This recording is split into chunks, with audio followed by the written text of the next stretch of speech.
Please listen carefully. Carefully, carefully, carefully, carefully, carefully, carefully.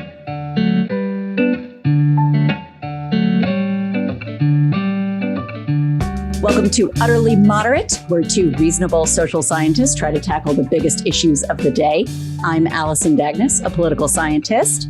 And I am Lauren Seppert. I'm a sociologist. How are you doing today, Allie?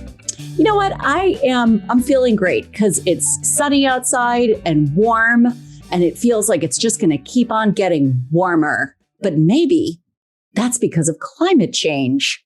Because today's topic is exactly that. I know, right? I just slid that right in there. I love it. Ladies and gentlemen, that's a segue. That was beautiful. Thank you.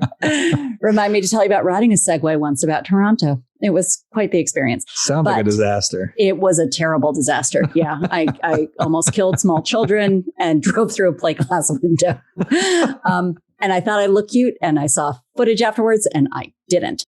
Today, we are very excited to be joined by Emily Cloyd, who is the director for the Center for Public Engagement with Science and Technology at AAAS, which is the American Association for the Advancement of Science. Emily, thank you for joining us. Thank you for having me. Yes, thank you for joining us, Emily. We're really happy to have you here because neither of us is an expert in this area, so we're happy to have you. If you could you begin telling us what you do and why it is so vital right now, especially? Sure. So I work for a Center for Public Engagement. Our primary goal is to support scientists to engage with members of the public about the research that they do, and particularly about the way that science and society interact. So some of what I do is training scientists in best practices or promising practices for science communication and for having conversations with a wide variety of audiences. One of the things that's really important is understanding that the public is not a single block, but it's really, like the three of us here, it's all real people. And so as you think about how you engage, you really need to think about how are you having a conversation? And so we're providing tools for scientists to have conversations about the ways that science affects our everyday lives and affects some of the big questions and the big issues that face our society. It feels to me like many of the scientists that I've known since I was a kid, because I had a bunch of friends whose parents were scientists at NIH, and that they had the attitude of like, leave me alone, let me get to my research. And that just today feels like it would bump heads with this highly mediated, let's get your research out there to explain it to the public, to sell it to the public, because it's not only that integration that is really important for society, but also for scientists in terms of funding and, providing that linkage that's so vital, I think. Has that been a tough sell for you? Or do you think these days scientists are just so hip? They're like, okay, I'm ready. I'm Neil deGrasse Tyson and I'm ready to go. I think every scientist is comfortable in engaging in a different way. So for some scientists, they're very excited to talk with members of the public about their research. For others, as you said, they like to be in the lab and be, sort of undisturbed, not really engaging a lot with the public. One of the things that I try to do in working with scientists is help them think about how their research is relevant for society and think about what are the ways that they would like to engage. Not every way of communication is right for every scientist. And so a lot of what I'm doing is helping them find the path that makes sense for them and helping them think about how their research is relevant for society, even if they're not planning to be out having a lot of conversations with members of the public about their work. Before we get started into some of the questions about, the Paris Agreement and whether we're on track and those sorts of things, let's just start more generally and talk about what climate change is. So some people think that, carbon dioxide and nitrous oxide and methane and all these gases are bad things, but they're good, but right in a certain chemistry, in a certain amount. So can you explain sort of what climate change is, what drives it, and why it's concerning? The reason that we are able to have life on Earth is because we have these things called greenhouse gases, things like carbon dioxide, water vapor, methane that are in the atmosphere.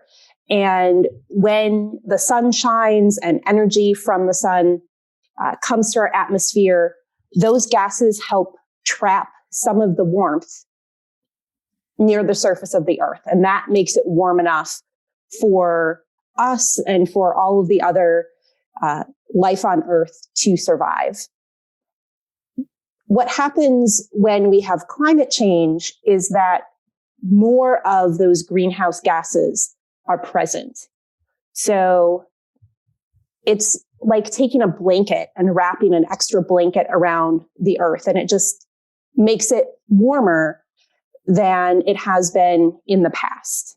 And it makes it warmer in a way that takes it outside of the context of how we as humans, as our species, has basically built our culture, built our society. And it affects not just us, it affects the other species that live on Earth. And so as we think about climate change, as we think about what is sometimes called global warming, it's really adding to that layer of gases, making that sort of a thicker blanket that's keeping the planet warmer than it has been in the past. Now, we'll talk about the Paris Agreement in a moment, but the goals of the Paris Agreement are, and there are a number of goals, but one of them is to keep global temperatures from rising above 2 degrees above what pre-industrial temperatures were, and really to keep it to 1.5 degrees Celsius. And it may not sound like a lot, a half of a degree, but it actually is. Let me read you a quote from the National Resources Defense Council. And in this quote, they're actually partially quoting an IPCC report. And they note that limiting global warming to 1.5 degrees rather than 2 degrees could reduce the number of people exposed to climate-related risks and susceptible to poverty by up to several hundred million by 2050. That means hundreds of millions of people being able to avoid flooding, food scarcity, superstorms, deadly heat, and widespread disease. At 1.5 degrees, the number of people across the globe at risk of inadequate water supplies could be 50% lower than at 2 degrees, the report concludes. Twice as many plant species and 3 times as many insects, which are critical to our food supply, could lose at least half their habitat under a 2 degree versus a 1.5 degree rise. Missing that 1.5 degree target would mean substantially more lives lost and ruined, more strain on economies. It turns out that every half a degree of warming, or even a tenth of a degree, matters quite a bit. End quote.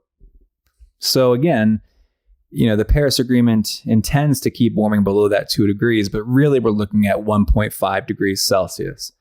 So Emily, here's where the rubber meets the road. My question for you is, are we on track to meet those targets? Right now, the level of emissions that we have here in the United States, the level of emissions that are occurring around the globe, have us on track to not meet that 1.5 degree Celsius goal. Right now, we are warming much more quickly than that.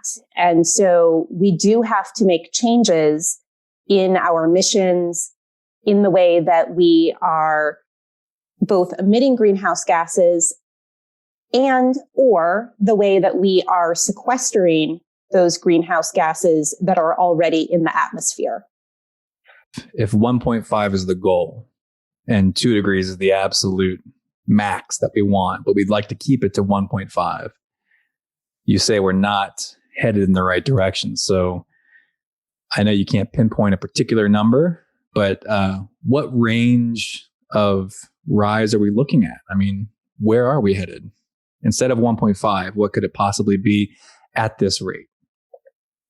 Right now, the way that emissions are trending here in the US and around the world, we're on track to see a rise of around 4 degrees Celsius or about 7 degrees Fahrenheit by the year 2100.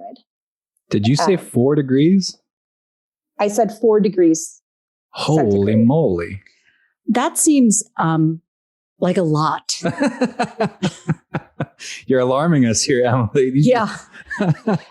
Talk us off the ledge. I mean, that sounds bad. It does sound bad, but we have an opportunity right now to make choices about our emissions, to make choices about how we essentially see climate change play out into the future. So if we make a change in our emissions, we could limit that to about 2 degrees Celsius, maybe a little bit less, close to that 1.5 degrees Celsius mark. That is the goal of the Paris Agreement. Right now, as I said, we have an opportunity to change the way that we are emitting and the path that we're on in terms of climate change. It is definitely not too late. As you see climate change deniers, from kind of everyday Americans straight through to members of Congress who will bring a snowball into a hearing and say, it's snowing outside, there's no global warming. How do you push back against that kind of misinformation?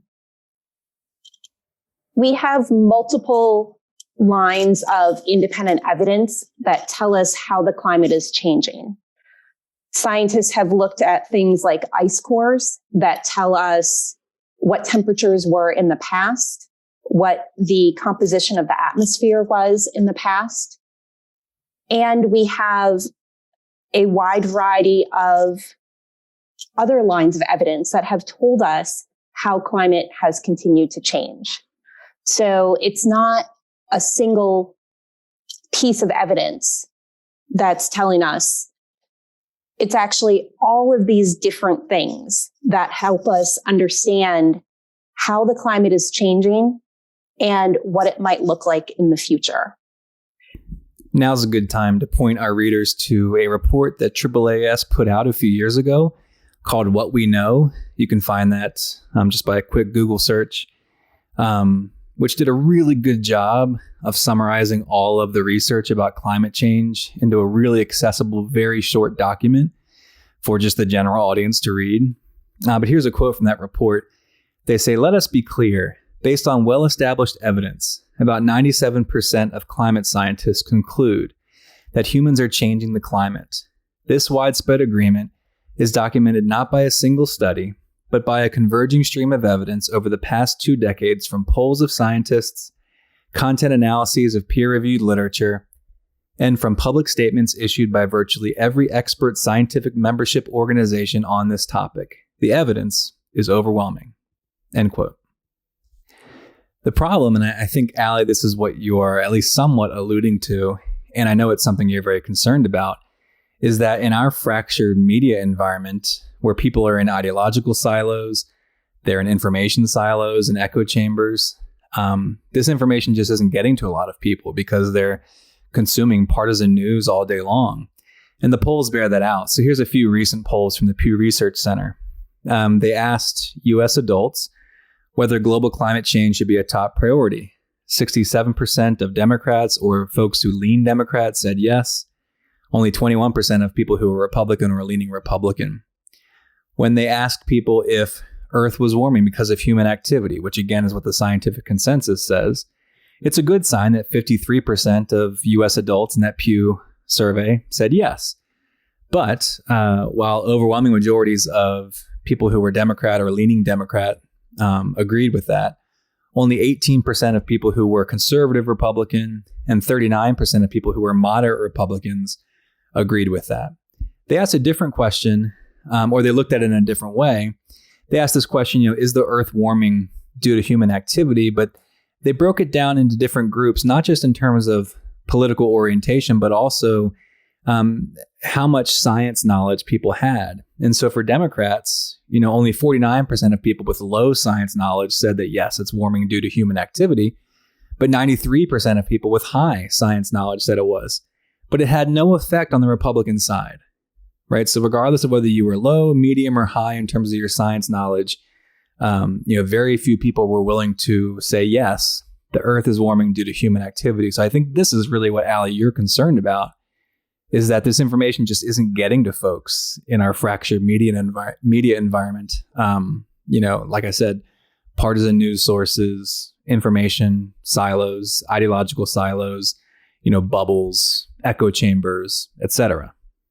We should be clear. I mean, all of us want to look for information that makes us feel good. And all of us interpret information in a way that confirms our values and our beliefs and our existing worldview. We exclude stuff and we avoid stuff which might question our identities and all that kind of stuff. So I'm not suggesting this is like something that's reserved for one side of the aisle or another. Where it becomes dangerous, though, is when you have media landscapes that are so fractured, right? Mm-hmm. And that are so partisan that I'm not even sure this message is getting through. Can you talk a little bit about that and sort of how our modern media landscape might not even be allowing this message to penetrate? The short of it is that because our technology allows us to have so many different platforms and so many different media outlets, it also allows us to pick the specific kind of news and information we want to get. And that's called confirmation bias, when you go out and you actively seek out the kind of data that's going to make you feel good, the kind of thing that reaffirms what you already believe. And so there have been a lot of studies that have been done about this. And what most of those studies have found is that Americans, because we have so many options and we are just awash in content, we are very careful to select the things that appeal to us the most. And so that can be an all sports diet, that could be just house and garden television, and decorating shows, or it can be news that slants to the left or news that slants to the right. And on the right, conservatives have done just a really terrific job of establishing different types of platforms. So there's, Fox News on cable and now Newsmax and OANN. And then on the radio is talk radio with Rush Limbaugh and Sean Hannity, and then, different websites like Breitbart and Newsmax and Daily Caller. They all reaffirm the messaging that the others are giving. And in this way, it's a little bit different than the mainstream media or even the liberal media, because they are there to kind of promote a message. And that's actually in their mission statements. They're pretty straightforward about this.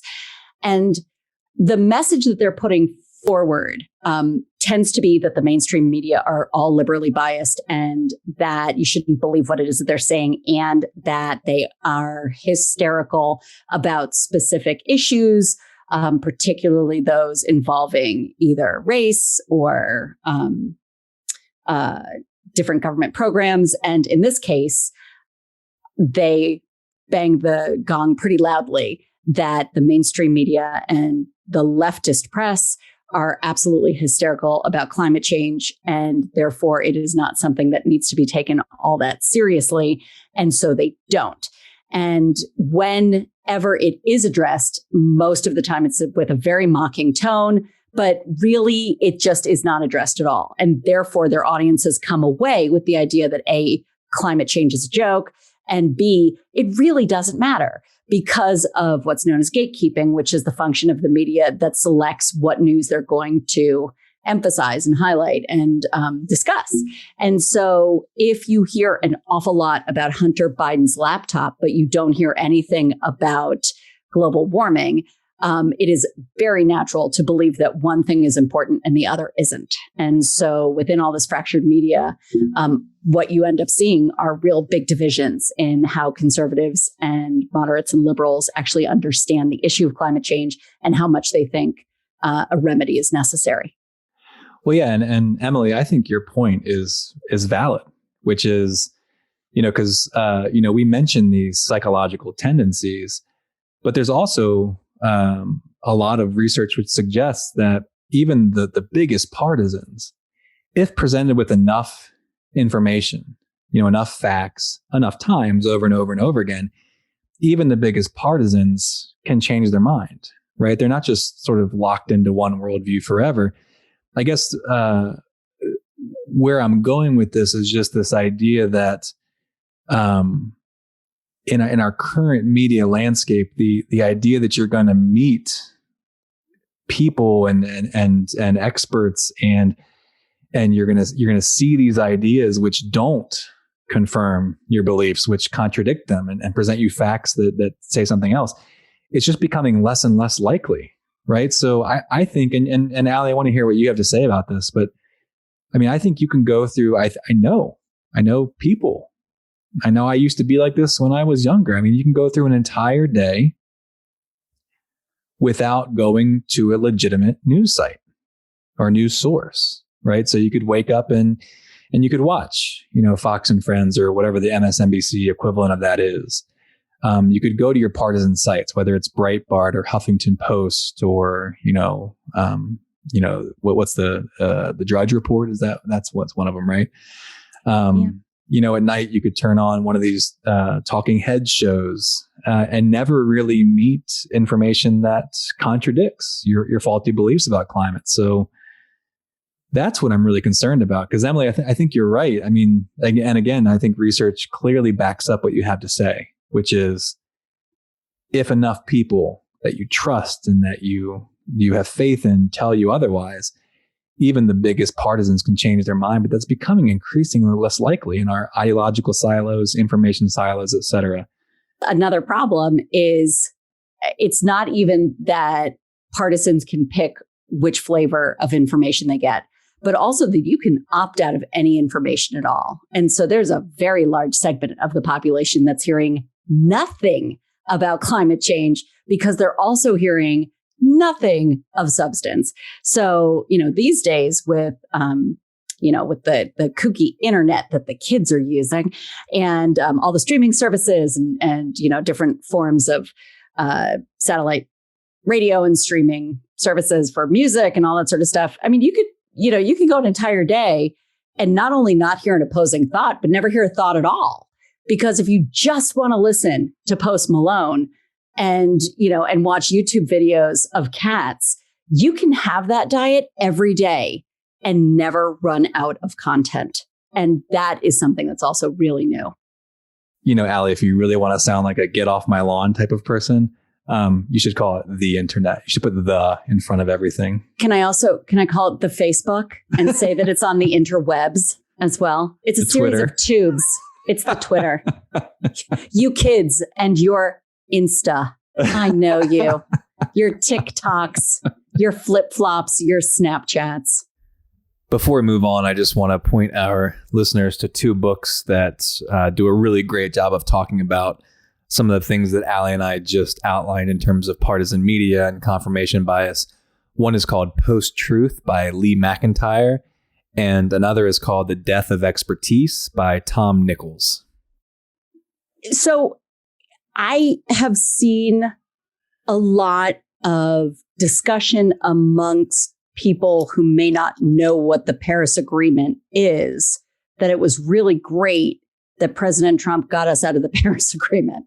And so I feel like that speaks to a different set of problems, which is that we have shrunk very big issues and questions and answers down to basically code. So could you explain in just sort of layman's terms what the Paris Agreement did, and then the benefits of reinstating it, which I think President-elect Biden has every intention of doing. The way that the Paris Agreement works is that the parties to the agreement, there are 196 parties, agree to make changes within their own countries, within their own economies, to the ways in which they emit greenhouse gases. Each country determines what they will do in order to achieve the goals that they set. Overall, of course, there is the goal for the Paris Agreement of limiting climate change to well below 2 degrees Celsius and really to 1.5 degrees Celsius. But it is up to the individual countries to make their plans for how they will reach that goal. So while it is a legally binding international treaty, each country sets the terms of how they will get to the marker that they have set collectively. So each country sets this 5-year goal for climate action. It's called a nationally determined contribution. So the country says, these are the actions that we will take to reduce our greenhouse gas emissions and to help us reach the goals of the Paris Agreement. And they communicate about those commitments to other members of the Paris Agreement, so the 196 countries, and also to the people who live in their countries. So they want to talk about the actions they're taking and really sort of toot their own horns about how they're taking action on climate change. And then at the end of 5 years, they evaluate, they readjust their plans. They look at if they've been successful, and then they make the next 5-year commitment. And the other important piece of this is that countries are supporting one another. So part of the Paris Agreement has been financial, technical, and capacity building support and collaboration and cooperation between the countries. So the United States and other countries had made commitments to help support other countries in their work, in addition to paying for the work that's happening within the United States, within those other countries that are also contributing money to this fund. I mean, it feels somewhat obvious that working together is better than working alone. So can you speak to the international element of climate change, not only the ways that countries can work together in order to slow climate change, but also to perhaps the threats, the international threats, the foreign policy challenges that will emerge if we do not address this collectively? When we think about climate change, one of the most important considerations is that the atmosphere does not respect national boundaries.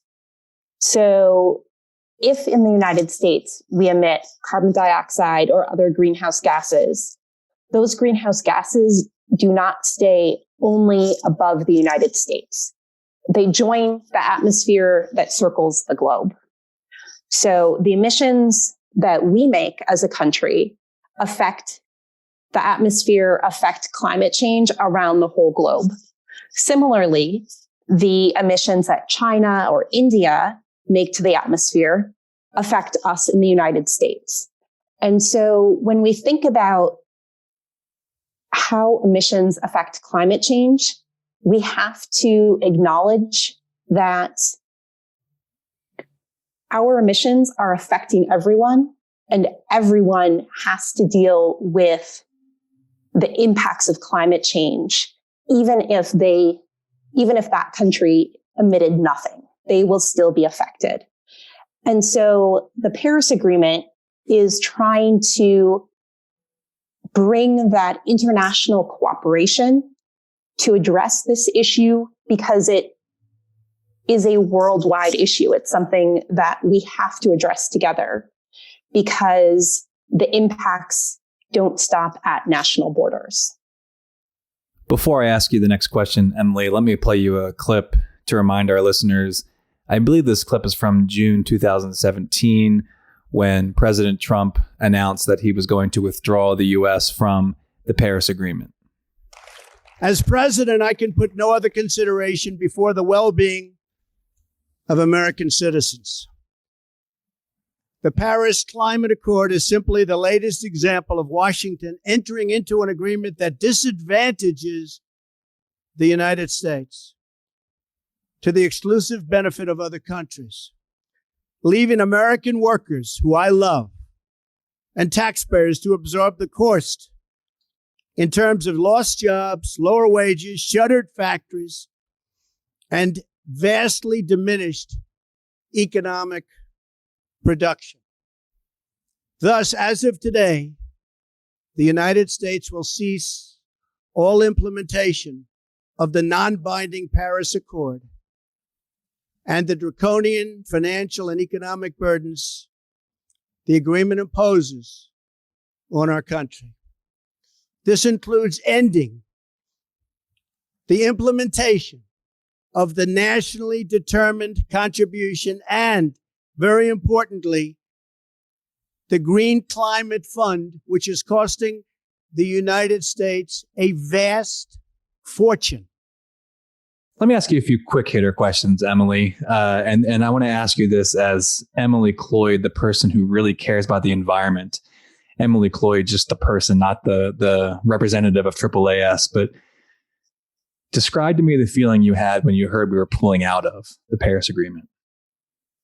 I was devastated. The Paris Agreement is one of our best options to work with countries around the world, and really to work with people around the world on this issue that is the biggest problem we face as a planet. I mean, Allie, you can speak to this, and I think Emily kind of hinted at this, but Allie, as a political scientist, I'd love to hear your thoughts on this. It's very rare when virtually every country on earth agrees on a topic, right? That is rare. Yeah, definitely. I mean, when we were like the only country, along with like Syria, not to be in the agreement, and then, oh, by the way, Syria joined in. It was like, oh my goodness. But on a more serious note, the question that I did want to hear your response to that question, but so you got me thinking when you said that, and really insightful about how greenhouse gases don't respect national borders, and how this really is a truly global problem. You got me thinking about another issue, which is the lifetime of greenhouse gases. So I don't want to get too pessimistic, although that is my nature, right, Allie? That is true. Yep. You really are a very, very down kind of guy. I'm a Debbie Downer, but without getting too pessimistic, but greenhouse gases do have a lifetime. So it's not like you can just turn off the faucet and say, okay, well, you know what? We learned our lesson. Now we'll stop emitting greenhouse gases. Now we see how bad it is, and things will go back to normal. These gases have a lifetime. And so I guess my question to you is there a period of time, maybe not a particular year, but a period of time that we're approaching, whether it's 2030 or 2040, where we fear that maybe we're sort of getting to the point of no return? I don't think it's necessarily that there is a specific year at which we fall off a precipice or otherwise can no longer make change. We continue to learn new things about how the climate system works.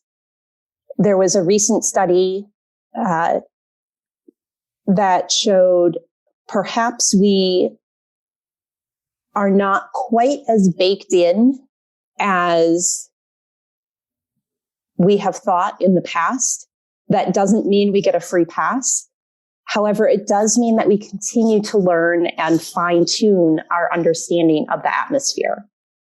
The other piece of this is that there's a lot of work happening in the technological space about how we can remove greenhouse gases from the atmosphere.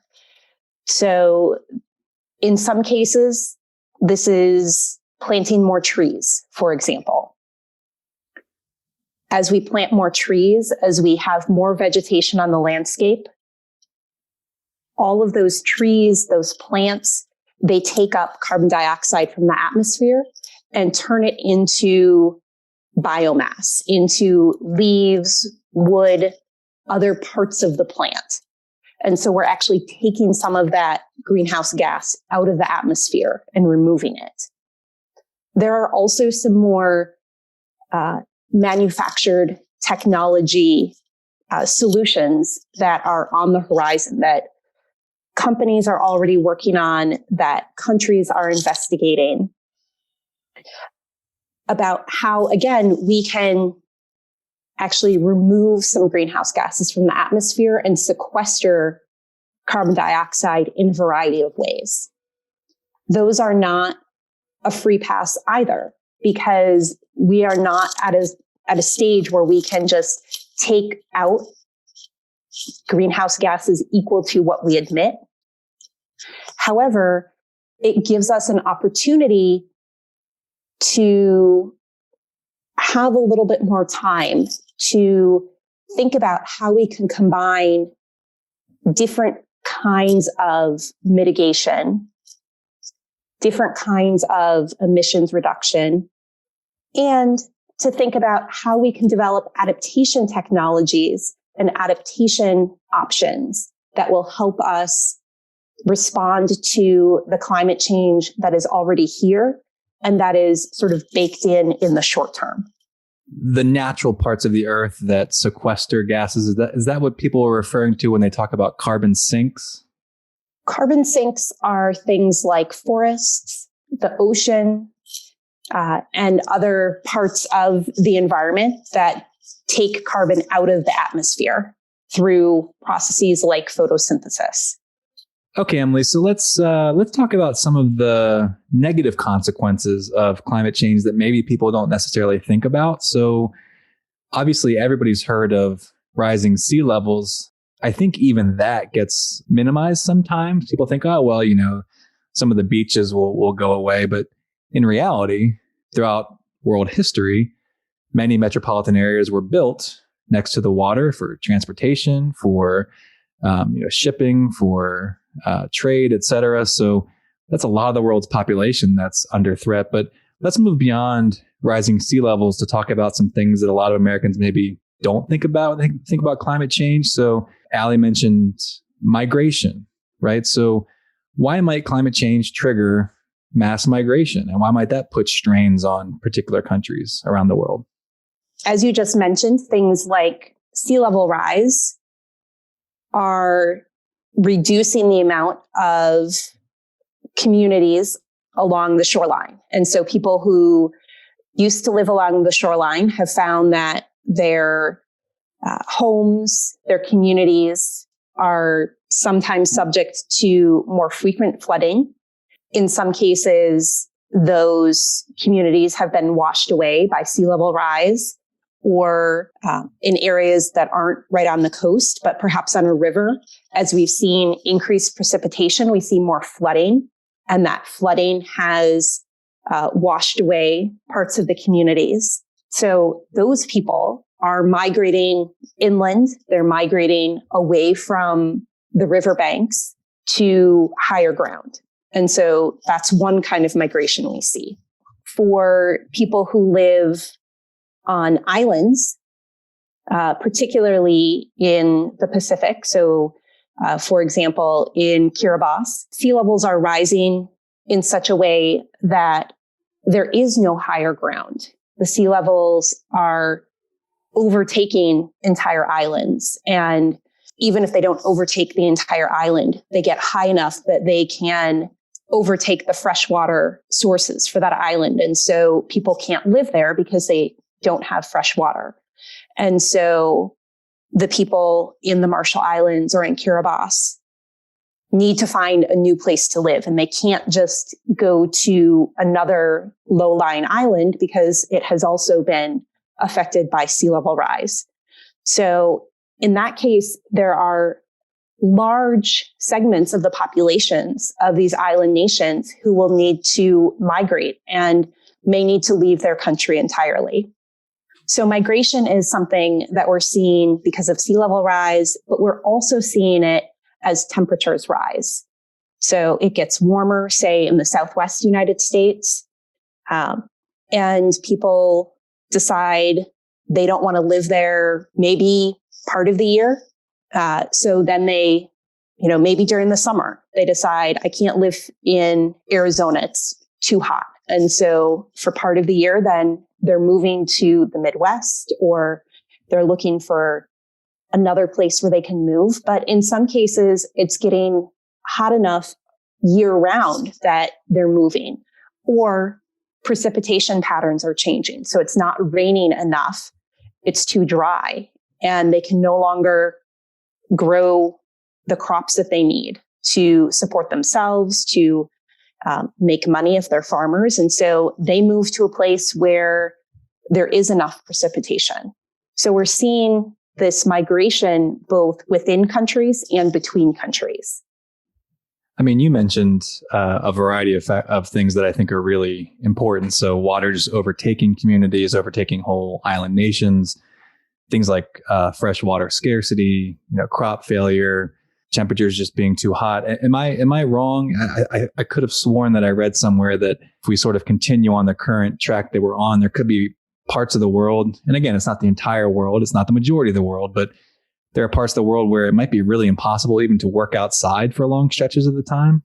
There are some parts of the United States and other countries where already we see it is very difficult for people who work outside to work during the summer because it is so hot. And so they've had to change their work schedules. They might be working only in the very early morning and very late evening rather than being able to work throughout the day. They might no longer be able to work outdoors during the summer. And so people who are employed in, say, construction, can no longer reliably work during the summer because it's too hot. This is also a problem for people who do sports. So professional athletes, but for also high school athletes, middle school athletes, people who just enjoy going out for a run or playing community sports because it's too hot for them. Right. So yeah, thank you for that insight. I mean, rising sea levels are an issue, and it's a really important issue, but there are just so many negative consequences that we really have to keep in mind. So, issues like migration, the destruction of animal, plant, and insect habitats, and its extinction, water scarcity, resource conflicts, things like crop failure, issues with public health, so air quality and, disease, unforeseen events like if permafrost melts and that releases more gases than we accounted for, how that's going to impact climate change. So, it's a variety of problems, and we really need to get a handle on this. This is petrifying, and it sounds like Mad Max is basically right around the corner. So I guess my question is, what can we do? What major steps, first of all, can our country do in the area of either, reducing greenhouse gases, electricity production, transportation? Like, what can we do as a nation, and what can we do individually so that we don't end up in the Thunderdome? I think the way that you just put it there is really important. It's what can we do individually? What can we do in our communities? What can we do as a nation? And what can we do as a collection of all of the nations around the world?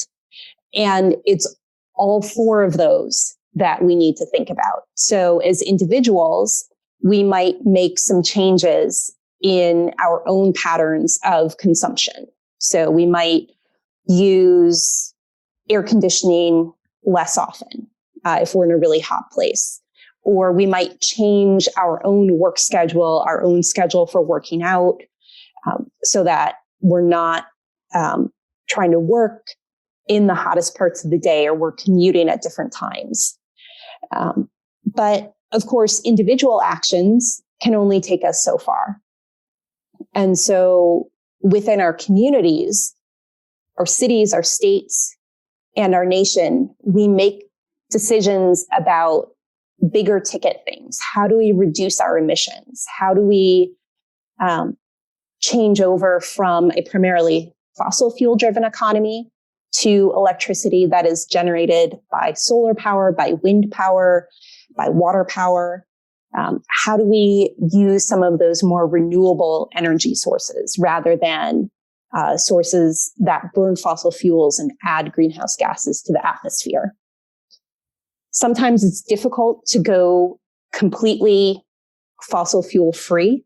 And so there are communities that are changing over to things like compressed natural gas. So they're actually taking methane that is coming off of the county landfill and compressing that down and using it to fuel the vehicle. So it's still a fossil fuel. It's still a greenhouse gas, because it's that methane that is coming as the garbage decomposes, or perhaps they are taking cow manure if they're a rural county. And so they're actually using that cow manure to collect all the methane and then compress that down into natural gas. So they're essentially sort of repurposing the methane before it goes into the atmosphere.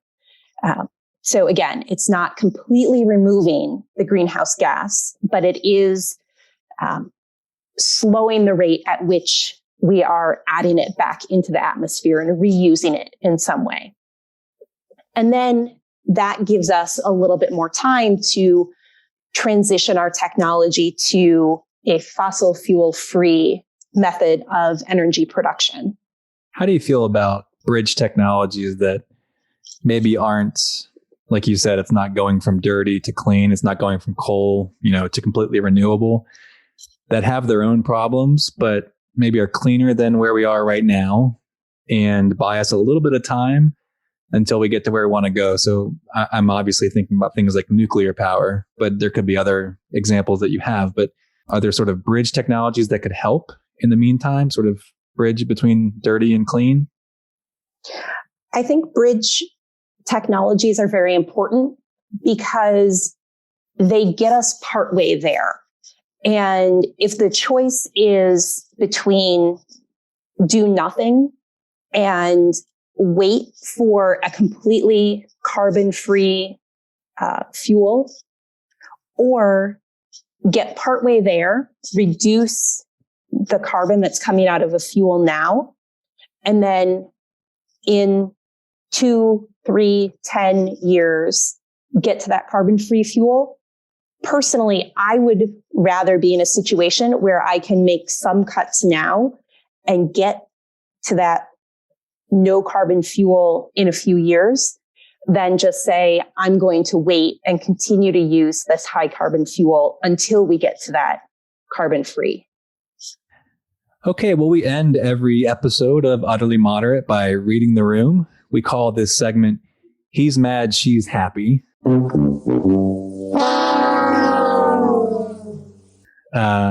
the reason we call it that is because despite being, I think, friends, are we friends, Allie? No, we're colleagues. Oh, okay.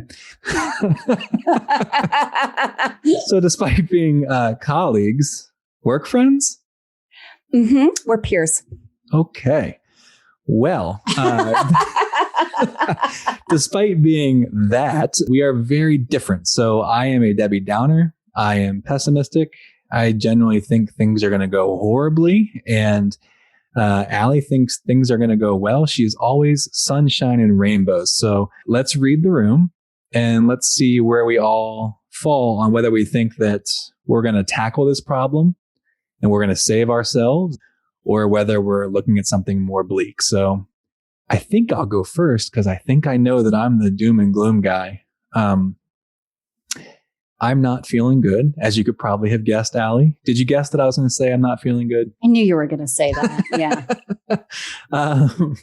Yeah, I'm not feeling optimistic as far as I can tell. I think I read that this was the warmest decade on record. It took that place from the previous decade. And I see the reports that Emily and the AAAS are citing that say that we are not on track.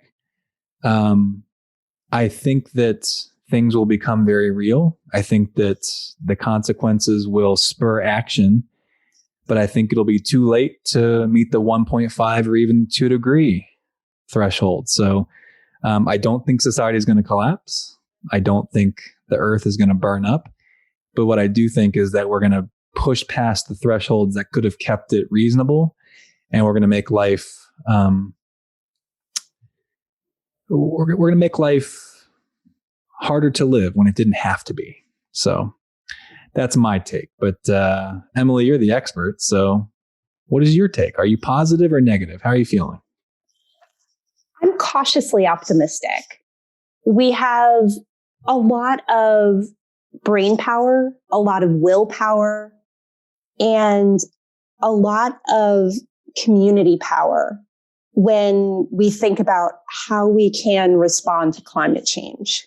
We have people who are working on this problem what seems like 24/7. We have people who are very worried about it, who are thinking up new ways to reduce our emissions, new ways to take carbon and other greenhouse gases out of the atmosphere and sequester them. And most importantly, we have people who are thinking about how we can adapt to the changes that we're already seeing. It's not perfect. Climate change is a problem that does not affect us all equally. And the countries, the individuals, the communities that have played the smallest role in causing climate change are often the communities that have to deal with the biggest impacts of climate change. It is a huge social justice issue, but it is also an issue which I hope that we will continue to work together on, and that we will bring all of the human innovation and enthusiasm that we have brought to many other challenges that have faced us as a species and as a society. So you're team Allie, you're team optimism. All right. Well, Allie, you're last up. How are you feeling? Well, after that, I'm feeling much more optimistic. And Emily brought up a really good point. Watching for the last year, right, in a global pandemic, how faced with a whole bunch of folks who denied the severity of a disease that was, obviously quite deadly, it is an easier story to tell about the people who refuse to wear a mask or the people who deny that COVID is even a thing. And instead, I think it's a much better story that Operation Warp Speed worked. I mean, it's the fastest that a vaccine has ever been created. And that shows that science wins. And Emily's right. Like, we have a lot of really smart people in this country who see how dangerous this is, who know full well the significance and the consequence of not taking this as seriously as they should. And because of that, and thanks to Emily, I go forward with a lot of hope. Because for every person who throws a plastic water bottle out their window onto the highway and just litters and doesn't recycle and doesn't even do the smallest amount of work, there are some really super smart people out there who are doing a lot of heavy lifting. So I am feeling significantly better about all of this. So thank you, Emily. You have given me hope. You too realize how uncomfortable this optimism is making me, correct? Yeah, that's why we're doing it. Well, not Emily, all sunshine and roses, but there is something that we can save. Well, Emily, we have really enjoyed having you. Thank you so much for joining us. Thanks so much. This was incredibly informative and very helpful. Thanks. Thank you. Well, that's our show for today. Thank you for joining us. Please listen carefully, carefully, carefully, carefully.